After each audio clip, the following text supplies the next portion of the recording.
జనాలను మెప్పించేనా? మధ్యాహ్నం 12 గంటలకు బడ్జెట్ను ప్రవేశపెట్టనున్న బట్టి విక్రమార్క, మండలిలో బడ్జెట్ అంశాలను చదివి వినిపించనున్న శ్రీధర్ బాబు. 2.72 లక్షల కోట్లతో బడ్జెట్ను ప్రతిపాదించే అవకాశం. వాలంటీర్లు వైసీపీకి విధేయులుగా ఉండాలి. ఏపీ మంత్రి ఉషా శ్రీచరణ్ ఎన్నికల్లో వైసీపీ అభ్యర్థుల గెలుపు కోసం కృషి చేయాలని సూచన.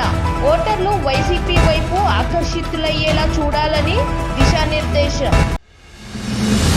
ఏమీ సాధించలేనన్న నిరుత్సాహం నుంచి రైల్వే టికెట్ ఇన్స్పెక్టర్గా హిజ్రా. ఇటీవల తమిళనాడులోని దిండుకల్కు బదిలీ, అక్కడ పనిచేస్తున్నే టికెట్ ఇన్స్పెక్టర్గా శిక్షణ. తాజాగా దిండుకల్ రైల్వే డివిజన్లో టీసీగా నియామకం. సోనియా గాంధీపై సంచలన వ్యాఖ్యలు చేసిన కేంద్ర ఆర్థిక మంత్రి నిర్మలా సీతారామన్ యూపీఏ హయాంలో సూపర్ ప్రైమ్ మినిస్టర్గా వ్యవహరించారని ఆరోపణ.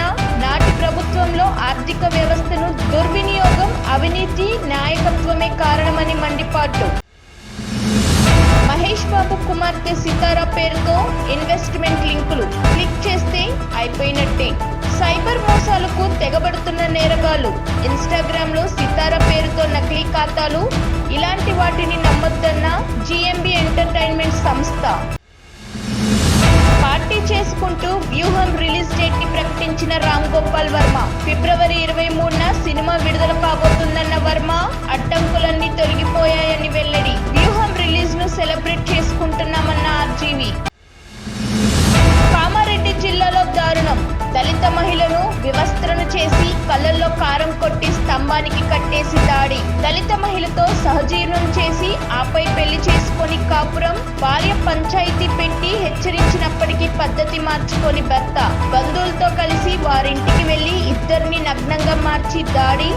సోషల్ మీడియాలో వైరల్ అయిన ఫోటోలు, వీడియోలు. సీరియస్ గా స్పందించిన కామారెడ్డి ఎస్పీ విచారణకు ఆదేశం. ఆపరేషన్ థియేటర్లో ప్రీ వెడ్డింగ్ షూట్, వైద్యుడిని సస్పెండ్ చేసిన ప్రభుత్వం. కర్ణాటకలోని చిత్రదుర్గంలో ఘటన. కాబోయే భార్యతో కలిసి రోగికి ఆపరేషన్ చేస్తున్నట్లు pre wedding shoot. Video viral కావడంతో వైద్య వర్గంలో చర్చ. వైద్యుడిని సస్పెండ్ చేసిన మంత్రి దినేష్ గుండూరావు. వైసీపీ రెబెల్ ఎమ్మెల్యేకు మరోసారి నోటీసులు పంపిన స్పీకర్. రెబెల్ ఎమ్మెల్యేపై అనర్హత పిటిషన్ల దాఖలి. ఫిబ్రవరి 8న విచారణకు హాజరైన వైసీపీ రెబెల్ తాజాగా ఈ నెల 12న మరోసారి విచారణ. శ్రీశైలం బ్రహ్మానందరాయ గోపురం వద్ద పులిహోర ప్రసాద పంపిణీ. హరీష్ రెడ్డి అనే భక్తుడికి పంపిణీ చేసిన ప్రసాదంలో ఎముక. అధికారులకు ఆధారాలతో ఫిర్యాదు చేసిన భక్తుడు.